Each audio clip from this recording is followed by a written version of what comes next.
আসসালামু আলাইকুম friends, welcome to my channel. এই তো এখন বাজছে 10:30, 10:40, 10 মিনিট ফাস্ট আছে। আর এই দেখতে পাচ্ছ ঘরে কীভাবে আমি কাপড় মেলে রেখেছি। বৃষ্টির সময় তো বাইরে মেলে তো ভিজে যাবে। Light fan of. এখন আমি যাচ্ছি ছাদে। এই তো বৃষ্টি পড়ছে টাপুর টুপুর একদম।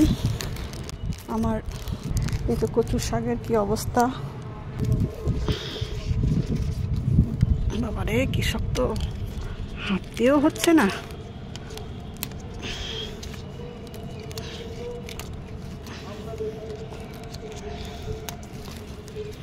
এই হলুদ হয়ে গেছে, পাতাগুলোকে ছিঁড়ে দিলাম।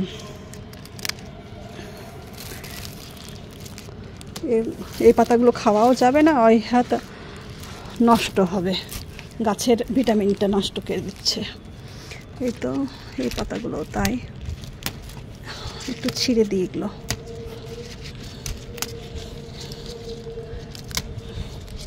কালকে ঈদে মিলাদুন্নবী, সেই জন্য বাইরে মাইকিং করে কি যেন বলছে, শুনতে পাওয়া যাচ্ছে। এই নষ্ট পাতাগুলো, এই যে নষ্ট পাতা, এটাকে ফেলে দিলাম। একটি থাক, পচে কালকে ব্যবস্থা নেব।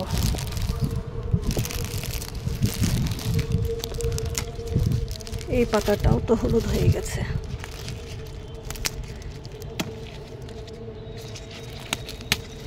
থাক,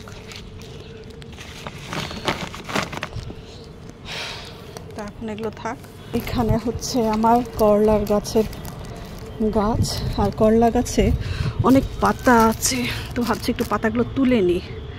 এত পাতা থাকলে পারে গাছের জোর পাবে না। পাতাগুলো ফেলবো না, নষ্টও করব না। এটা দিয়ে খুব সুন্দর পকোড়া তৈরি করা হয়, সেইগুলো আমি করে নেব। এই তো দুটো করলা গাছটা কিন্তু আমি জানেন বীজ লাগাইনি। এটা কি হয়েছিল, আমি নিয়ে এসেছিলাম কচুর লাগানোর জন্য। এই দেখুন, এর ভিতরে কচুর মুখী ছিল মনে হয়, আবার কচু বেরিয়েছে এখানে এই জায়গাটাতে। অ্যাকচুয়ালি করেছিলাম কি, আমি তো গাছ লাগানো এখনও জানি না ঠিক মতন। তো কি হয়েছে, আমি মর্নিং ওয়াকে গিয়েছিলাম। যেই মাঠে আমি যাই সে মর্নিং ওয়াক করতে, সেই মাঠে প্রচুর কচু হয়ে থাকে। অ্যাকচুয়ালি ওটা একটা মাঠ, হ্যাঁ হাউজিংয়ের মাঠ ওটা। তো প্রচুর কচু হয়ে থাকে। এগুলো নষ্ট পাতা, এগুলোকে ছিঁড়ে ফেলছি। শুধু এরা ভিটামিনটা খেয়ে নিচ্ছে গাছের।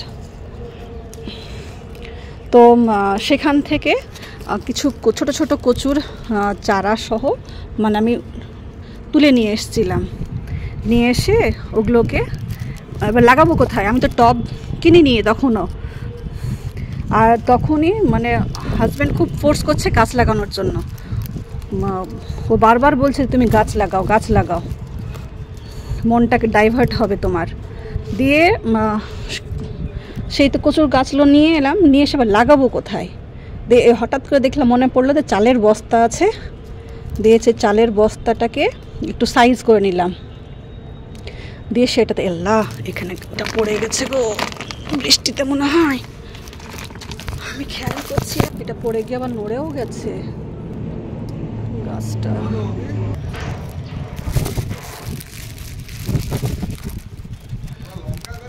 তুলে নি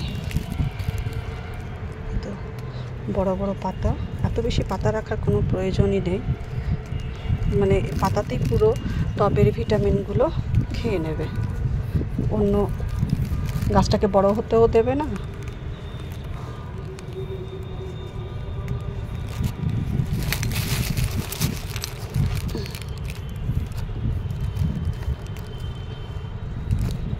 বস্তাটাতে প্রথমে একটু বালি দিয়ে দিয়েছিলাম, কাঁকড় আর বালি, যে চিপস হয় না, যেটা গাছে ছাদ তৈরি করতে লাগে, সেই চিপস নিয়ে এসেছিলাম। সেই চিপস আর কিছু বালি তলায় দিয়েছিলাম। তারপরে দিয়েছিলাম বাড়ির কাটা সবজির খোসা আর কি, এক লেয়ারিং করলাম। তারপর অল্প করে মাটি দিয়ে তারপরে আরেকবার আমি খোসা দিলাম, সবজির খোসা টোসা। তারপর মাটি দিয়ে তখন কচুর গাছগুলো লাগিয়ে দিয়েছিলাম। তো কচুর গাছ প্রচুর হয়েছিল আর খুব সুন্দর হয়েছিল। তার সাথে সাথে দেখছি এই করলার গাছগুলো বেরিয়েছে। কটা গাছ দেখবেন, 1টা 2টো 3টে 4টে 5টা 6টা 7টা 8টা করলার গাছ আছে এখানে।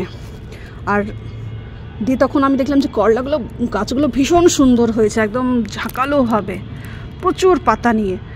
এবার সেই হিসাবে আমি দেখলাম যে না, কচুর গাছগুলোকে সরিয়ে দিই, কচুর গাছটা সহজে নষ্ট হয় না, যে অন্য টবে লাগিয়ে দিলাম আর এই করলার গাছটাকে রেখে দিলাম এটাতে। কিন্তু এতগুলো গাছ রাখতে নেই, এতগুলো গাছ রাখলে পরে গাছ ভালো হয় না।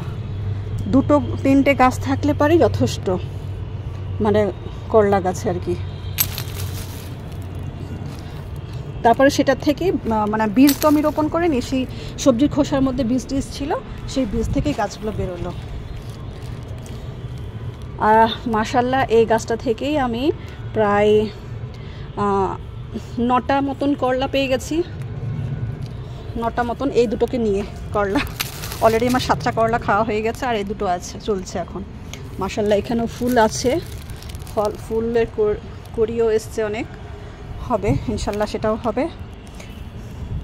তো আজকে আমি এই তো অনেকগুলো পাতা তুলে নিয়েছি, এগুলো দিয়েই আমি আজকে পকোড়া বানিয়ে দেবো, দুপুরবেলায় ভাতের সঙ্গে খাবে সব।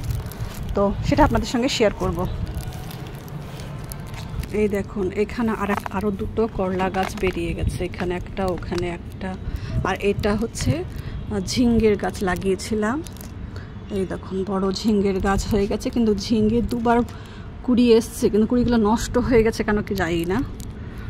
এটা সেম প্রসেস, এটা তলায় কিছু চিপস দিয়েছিলাম, তারপরে বালু দিয়েছিলাম, তারপরে মাটি দিয়ে অল্প ওই সেই বাড়ির যত সবজির খোসা দিয়ে আবার মাটি লেয়ারিং করলাম, আরেক পরন সবজির খোসা দিয়ে তারপর আবার এক পরন মাটি লেয়ারিং করলাম, তারপর গাছ বসিয়েছিলাম, মানে বীজ বসিয়েছিলাম, এই কেনা বীজ, এই ঝিঙ্গেরগুলো কেনা বীজ নিয়ে এসে বসেছিলাম, কিন্তু ঝিঙ্গে তো হলোই না।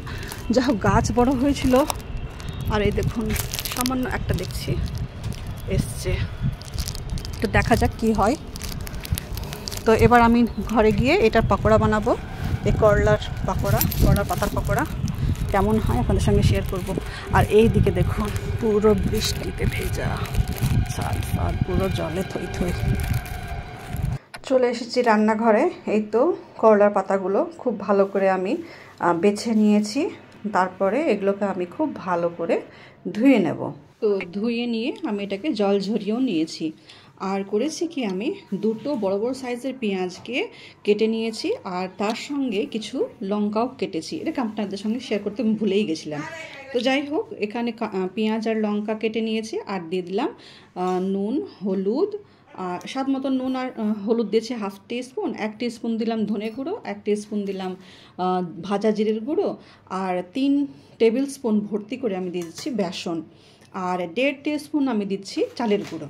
এবারে এই সমস্ত জিনিসগুলোকে আমি করব কি, আলতো হাতেই এটাকে মাখাবো, খুব বেশি চটকাবো না, মানে পেঁয়াজটা যেহেতু ভিজা জিনিস, রস আছে, তো ওই রসেই আপনার এই বেসনগুলো টেনে নেবে আর কি, ভিজে যাবে। তো সেই জন্য আলতো হাতে এটাকে এখন আমি মিশিয়ে নিচ্ছি, মিশিয়ে নিয়ে রেখে দেব। আর ততক্ষণে এবার আমি পাতাগুলোকে কেটে নেব। তো এইভাবে পাতাগুলোকে সবগুলোকে বেশ গুছিয়ে আমি সাইজ করে নিয়ে সরু সরু করে কেটে নিচ্ছি। তারপরে এই পেঁয়াজের মধ্যেই এই কাটা পাতাগুলো মিশিয়ে দেব।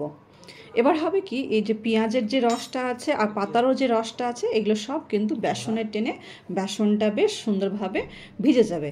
আর দিয়ে দিচ্ছি 15-16টা গোটা গোলমরিচ। এই জায়গাটাতে আপনারা চাইলে পরে গোলমরিচটাকে স্কিপ করতে পারেন যদি ভাবেন যে ঝাল হয়ে যাবে, তো বা গোলমরিচটাকে হয়তো আপনি থেতো করেও দিতে পারেন, বেশ মোটা মোটা হয়ে থাকবে, কিন্তু ওগুলো করলে পরে অতিরিক্ত ঝাল হয়ে যায় আমার তাই মনে হয়। তো এইখানে আমি গোটা গোলমরিচ ব্যবহার করেছি, তার কারণ 1-2টো বেশ যখন মুখে পড়ে তো খুব ভালো লাগে গোলমরিচের ফ্লেভারটা, আর আমার বাচ্চারাও খেয়ে নেয় দেখি, তো সেই জন্য আর কোনো অসুবিধা হয় না, আপনারা সেটা মেনটেন করে দেবেন।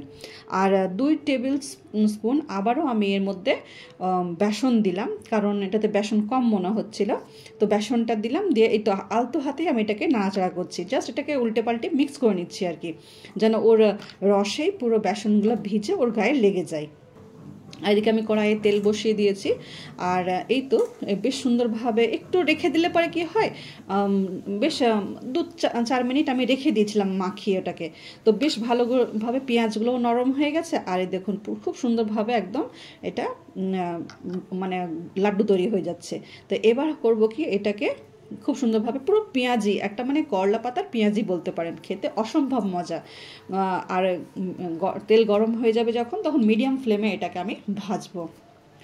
এই বড়া এই বড়াগুলো মানে এই পকোড়াগুলোকে গরম গরম ডাল ভাতের সঙ্গে তো দুর্দান্ত লাগে।